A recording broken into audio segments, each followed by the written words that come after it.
అందరికీ నమస్కారం అండి. ఈరోజు మనం విద్యార్థుల ప్రశ్నలను ప్రోత్సహించాలి అనే టాపిక్ గురించి మాట్లాడుకుందాం. గాలి కంటికి ఎందుకు కనిపించదు? సముద్రంలో అలలు ఎందుకు ఆగకుండా వస్తాయి? సూర్యుడు ఎందుకు ప్రకాశిస్తాడు?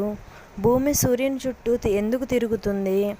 ఆకాశంలో ఉన్న గ్రహాలన్నీ క్రిందకి ఎందుకు పడడం లేదు? ఇలాంటి ప్రశ్నలన్నీ పిల్లలకే వస్తాయి. అలాంటి ప్రశ్నలు ఉద్భవిస్తేనే వాటికి జవాబులు కనుక్కోవడానికి ప్రయత్నాలు జరుగుతాయి. ఒకప్పుడు న్యూటన్ కూడా యాపిల్ కింద పడితే యాపిల్ కిందే ఎందుకు పడాలి, పైకి ఎందుకు పోవట్లేదు అని ఆలోచించబట్టే గురుత్వాకర్షణ సిద్ధాంతం కనుగొనబడింది. అందువలన పిల్లలను ప్రోత్సహించాలి. పిల్లలు వేసే ఇలాంటి ప్రశ్నలను ఏంటా పిచ్చి ప్రశ్నలు అని చాలామంది విసుక్కుంటారు. కానీ పిల్లలకు విసుక్కోకుండా జవాబులు చెప్పి వారిని ప్రోత్సహించాలి. మన రాష్ట్రపతి అబ్దుల్ కలాం గారు ఎక్కడికి వెళ్ళినా తాను విద్యార్థులతో సంభాషిస్తానని చెప్పారు.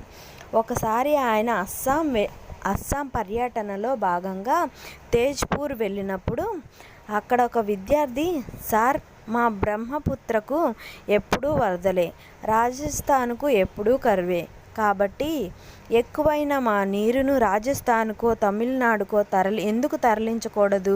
మాకు వరదల బాధ, వాళ్ళకు నీళ్ళ బాధ తప్పుతుంది కదా అని అడిగాడంట.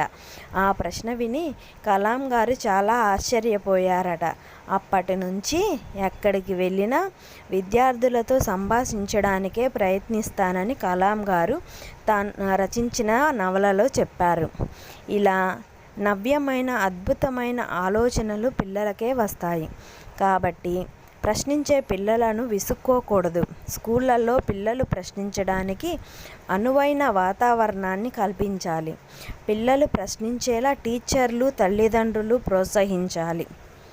విన్నారా ఫ్రెండ్స్? ఈ విధంగా పిల్లలు ఏ విధంగా అయితే వాళ్ళకు వచ్చే డౌట్లు ఉంటాయో ఇంట్లో కూడా పిల్లలు అన్ని ప్రశ్నలు వేస్తూ ఉంటారు. వాటికి మనం విసుక్కోకుండా వాళ్ళకి సమాధానం చెప్పి, వాళ్ళకి తెలియదు ఏ విషయంలో ఎలా ఉండాలి, ఏంటి, ఇది అడగచ్చా, అడగకూడదా, ఇది ఎందుకు జరుగుతుంది, ఏంటి అనే విషయాలేమీ వాళ్ళకి తెలియవు. కాబట్టి వాళ్ళు అడిగే ప్రశ్నలను మనం పిచ్చి ప్రశ్నలు అని కొట్టివేయకుండా వాళ్ళ ప్రశ్నలకి నిదానంగా వాళ్ళకి సమాధానం చెప్తూ ఉంటే వాళ్ళ మేధాశక్తి అనేది, మొన్న మనం ఒక వీడియోలో చెప్పుకున్నాం, మేధాశక్తి ద్వారా చాలా పనులు జరుగుతాయి అని. ఆ మేధాశక్తి అనేది వాళ్ళకి ఎక్కువగా పెరుగుతుంది. వాళ్ళు అడిగిన ప్రశ్నలన్నింటికీ మనం సమాధానం చెప్తే మేధాశక్తి పెరగటం వల్ల వాళ్ళ భవిష్యత్తు బాగుంటుంది.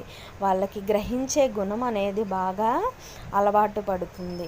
అందుకని అందరూ ప్రతి ఒక్కరు పిల్లలని విసుక్కోకుండా వాళ్ళు అడిగే ప్రశ్నలకి సానుకూలంగా, నిదానంగా, మనకు ఉండే టెన్షన్స్ ఎప్పుడూ ఉంటాయి, ఉండే టెన్షన్స్ పక్కన పెట్టి వాళ్ళకి సమాధానం చెప్పాలని కోరుకుంటున్నాను.